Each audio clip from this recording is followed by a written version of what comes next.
The richest king who ever lived once wrote a sentence so powerful that most people avoid it.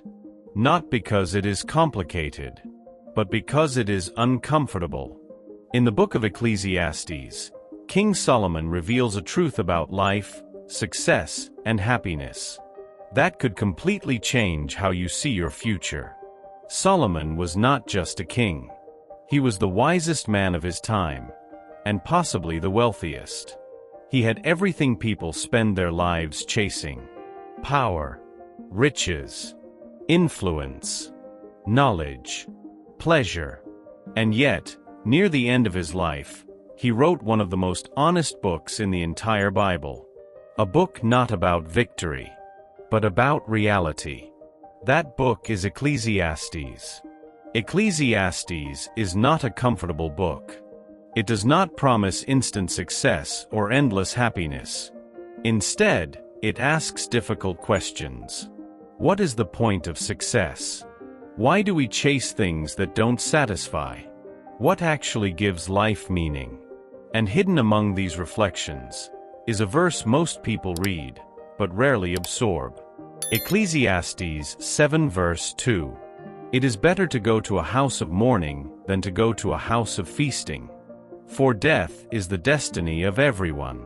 The living should take this to heart. At first glance, this verse feels unsettling, almost too heavy for modern ears. Why would a king known for wisdom claim that a funeral is more valuable than a celebration? It seems to contradict everything we instinctively desire. We pursue joy, success, comfort, and moments that help us forget pain. Yet Solomon, writing in Ecclesiastes, turns that logic upside down. Celebrations are not wrong, but they are temporary escapes.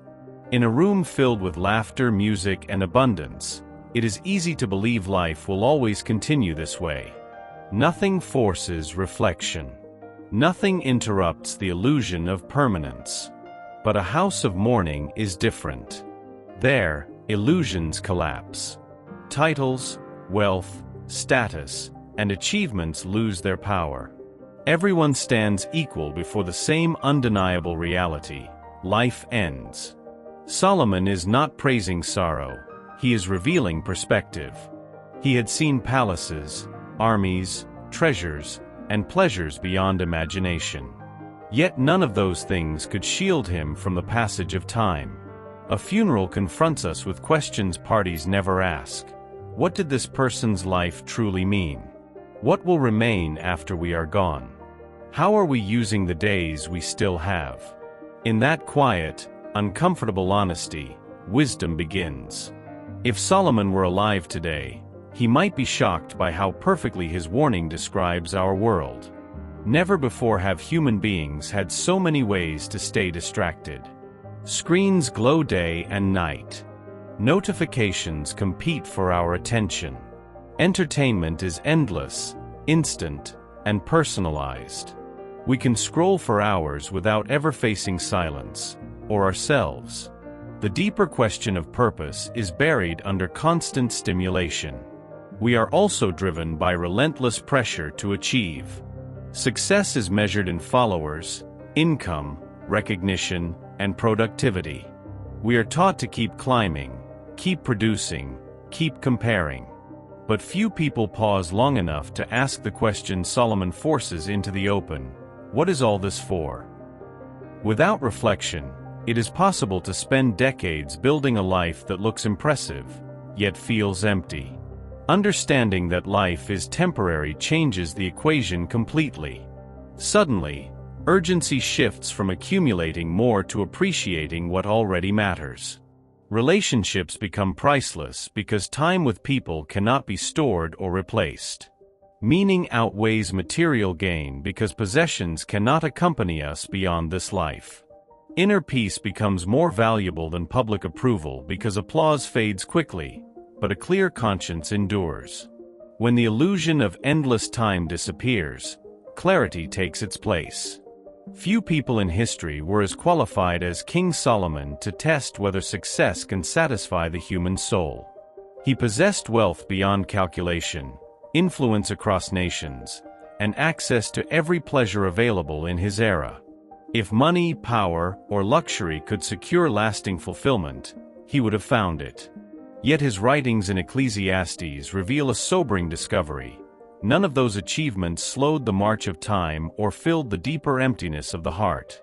This is why his message is not one of despair but of awakening. Remembering that life is limited does not diminish its value, it magnifies it. Every ordinary moment becomes precious when you realize it will not repeat forever. Conversations matter more. Kindness becomes urgent. Love becomes something to express now, not postpone. Living intentionally means refusing to drift through days on autopilot. It means choosing forgiveness instead of carrying bitterness that steals time you cannot recover. It means investing energy in people rather than possessions, growth rather than distraction, purpose rather than mere survival. Solomon's insight is ultimately hopeful. While we cannot control how long life lasts, we can control how deeply we live it. And that choice, made day by day, is where true wisdom is found. Perhaps that is why this verse is often ignored, because it demands something from us. It asks us to wake up. Not tomorrow. Not someday. Today. The wisest king in history left this message for future generations. Life is short. Live it wisely. If this message spoke to you, take a moment to reflect on what truly matters in your life. And remember, wisdom is not about knowing more. It's about living differently.